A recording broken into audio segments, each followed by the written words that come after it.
Breaking news out of the Cowboy camp. CeeDee Lamb and the Cowboys come to an agreement to get a record 4-year, $136 million contract. Makes him the second highest paid non-QB in NFL history, right behind Justin Jefferson. Mm-hmm. Now, some people, one thing I want to talk about this is that a lot of people, and this is what I've heard from Cowboys camp, a trusted reporter that has been there in camp. He claims that this was never about the money with this deal, meaning they agreed. Like the market in the NFL is kind of the market, right? If you're a top 5 guy, you're going to get top 5 money, and it's not who you are, it's when you are. So when you're up for contract, you're the next guy that gets paid all that kind of big money, whether you're quarterback, wide receiver, left tackle, whatever. Running back, not so much, because usually they're past their prime when they're ready for a contract.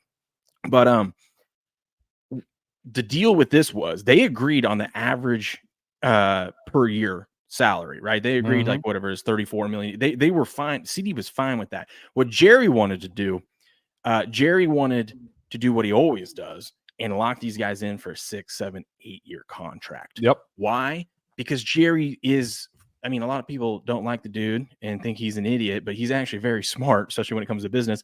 Why do you lock a guy like this, a number 1 wide receiver, in for 6, 7, 8 years? Because you know that the salary cap in a year or two is going to be up over 300 million, and that cap's just going to keep going up and up and up. Yeah. And the next, I mean, I wouldn't be surprised if we see a wide receiver in the next 2 seasons sign a contract where he's the number 1 wide receiver in the league and he gets 40 million per year. You know what I mean? So that's what JJ's getting right now. Yeah. I think he's getting 35 per year. Oh, I thought he was 4 years, 140 million. Oh yeah, I guess 35. But it would be 35. Yeah, that'd be 35. Yeah. 4 for 160. 4 for 160 would be 40 a year. So yeah. So Jerry knows like these.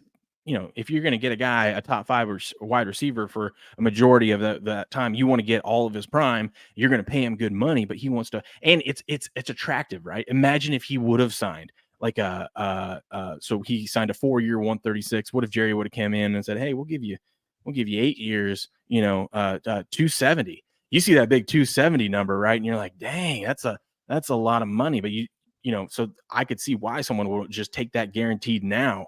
And, because of risk of injury and whatnot. But CeeDee, since he is still, young and whatnot, he wanted a 3 or 4 year deal contract. Why? Because he wants to be able to hit the market or renegotiate his contract when he's still in his prime. I don't think he'll be 30 yet by the time this deal's done. So that's smart on his part. Now he's gambling a little bit, but then again, you're saying, well, you're getting a 100 plus million.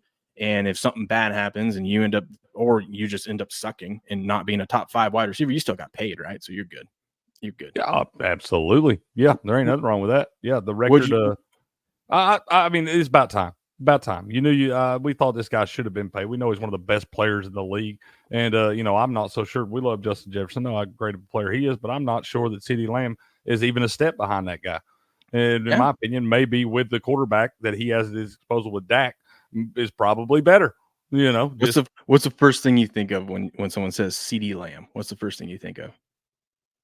I don't know. I'm probably not going to give you the answer you want. I mean, I think I always go back to draft day when his girl was trying to take his phone and he snagged that right out of her hand and said no. Hey, what are you doing? Have you lost your mind? Yeah, but yeah, I don't think she's around still. Probably not. But now, the record. There's a record signing bonus here. 38 million signing bonus. Yes, it's the biggest signing bonus that anyone's got. So he got paid. He's happy. Now, are you worried about this, Cricket? Are you worried about? So we've seen before with these, like Debo was the most recent I can think of these wide receivers that hold out and wait, and then they get signed right before the season start, but then they didn't go through football camp. I'm not saying the guy doesn't know how to run routes and stuff like that, and I'm not saying he's not in shape, but there's football shape, and it seems like these guys are at higher risk for injury after not going through a whole month of prepping for what your body and what you got to get ready for. And then obviously reps with Dak. I mean, they have a connection, but you want to get back in. I think they still got a couple of weeks that they'll be fine. Yeah, but CeeDee, it ain't like CeeDee's been laying on the couch eating Cheetos, man.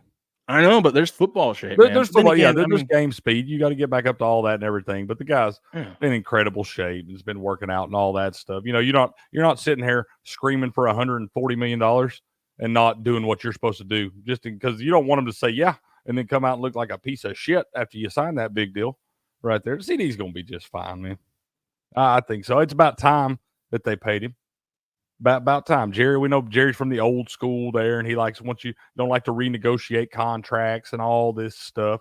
But here's the thing, they talk about the salary Jerry cap. has says he likes to drag them out through the summer, Yeah, like make it dramatic and keep it. We've his seen name. this for a decade now with a Yeah. a plethora of players that have come through this organization for this guy. So he's going to do this. We talk about the salary cap going up every year, but also the worth of these franchises are going up every year. Cowboys now worth over $10 billion. So it's like, Jerry, shut up and pay the man.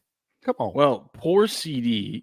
It looks like he's getting a lot of money, but he really isn't. Because if you look at this, Cricket, this is how it breaks down: $34 million per year from the team. $12.6 million goes to federal taxes. $1 million goes in jock tax. I don't know what that is. $1 million goes in agent fees. $800,000 for FICA/Medicare, and then no state income tax, so he doesn't even have to pay state. So without a state income tax, he still only walks away per year $18.6 million. How's this man going to live? I don't know how he'll survive, dude. I don't think he'll make it. Yeah, I feel bad for him now. I feel bad for him. I feel sorry for him. Poor guy. Yeah, damn taxes, man. These contracts are ridiculous, bro. Yeah, it's not the NBA, but it's ridiculous. I mean, but come on, Uncle Sam getting $12.6 million. Uncle Sam wasn't in the weight room with him all those years. What would we do? Uncle Sam got the best agent of anybody. I'm just saying. Uncle Sam always getting